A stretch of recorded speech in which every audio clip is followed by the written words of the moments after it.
भरी आंखों में दुनिया, यदि पल झपकते भी गुरु की चरण आपके हृदय में आ जाए, ललाट सामने आ जाए, तो आप पर कृपा बरस जाएगी। तभी संभव होगा समर्पण भावना से। समर्पण भावना तभी आता है जब गुरु की कृपा बरसती है। तो गुरु की कृपा बरसने के लिए गुरु के प्रति समर्पण भावना जब होगा तभी होगा। मुझे खुशी है, मैं केसर जी को बहुत गहराई से आभार व्यक्त करता हूँ कि आपने मुझे यहाँ बुलाया, और आप प्रतिनिधि हैं। बुलाने वाला तो वो है जिनके चरणों पर आज हमें लाभ मिला है, दर्शन का लाभ मिला है, और जिनका चरणों का आशीर्वाद लेने को मौका मिला है। तो ये तो आप माध्यम थे, बुलाने वाले तो ये थे। यदि कृपा नहीं बरसता तो हम यहाँ कहाँ आते। ऐसे गुरु महाराज जी, मैं विभूति भवन अयोध्या का शिष्य हूँ, और साल में मैं 3 बार तो निश्चित रूप से जाता हूँ, और वहाँ विभूति भवन अयोध्या जी में तो मेरा तो 1982 से मेरा आना जाना रहा है। और विवाह पंचमी में बारात भी मैं निकालता, तो ये बहुत अच्छी बात है।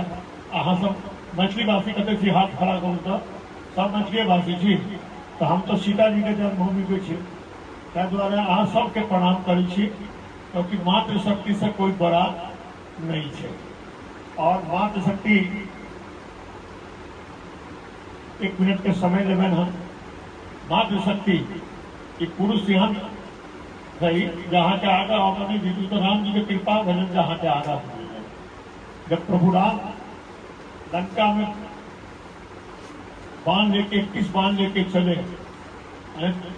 20 भुजा 10 कंधा और एक आत्मा, 31 बाण लेके चले।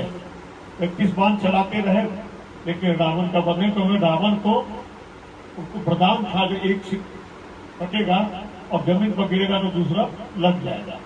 इस सीता जी को मालूम था कि सीता जी जो रूप धारण की है चंडी का, हाथ में तवा ली है, और तब खून पी जाती थी। तब प्रभु राम को ज्ञान आया। तब प्रभु राम जी कहे कि जग में अब पहले सीता तब राम, नहीं तो ये मनुष्य कहीं श्रीमती पहले होने देता क्या। ये तो प्रभु सीता राम जी का थाली तो बजा लो आप अपने लिए। ये पहले तब राम, इसीलिए मनुष्य जो अवतार पड़ता श्रीमती और श्री से प्रभु की कृपा है। और गुरु जी का यहाँ आपको आशीर्वाद मिल रहा है।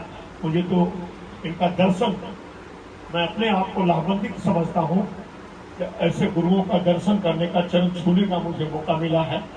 और गुरु को ललाट नहीं चरण देखिए, और उनका मुंह की वाणी जो तत्व लिखते हैं, वो तत्व को अब धारण करके अपने बच्चों में, क्योंकि भारतीय संस्कृति सबका विलुप्त होते जा रहा है। तो जब तक माँ सबसे हमारी गुरु होती है, जब तक माता अपने बच्चों को ज्ञान नहीं देगा, तब तक ये संभव नहीं है। तो जो भी तत्व मिलता है अपने बच्चों में किए, क्योंकि आजकल मोबाइल ज्यादा बिजी हो गए हैं, पति पत्नी दोनों मोबाइल में बिजी हो गए हैं, बाबा दादी अभी मोबाइल में बिजी हो गया, बच्चे को खाना भी देते हैं आजकल मोबाइल पर, देख लो। तो बच्चे को अपनी संस्कृति संस्कार ज्ञान सबसे बड़ा मातृशक्ति है। आपसे आग्रह करता हूँ कि उनका समय उनको आपने जी मुझे बोलने का आपने मौका दिया, समय दिया, इसलिए आपका चरण छूने का मौका मिला। मैं दिल की धन्यवाद उनको होते आपको बहुत बहुत नमन करता हूँ। और आपका दर्शन हुआ, और केशव जी आपको दिल की गहराई से हुआ। और सदगुरु महाराज की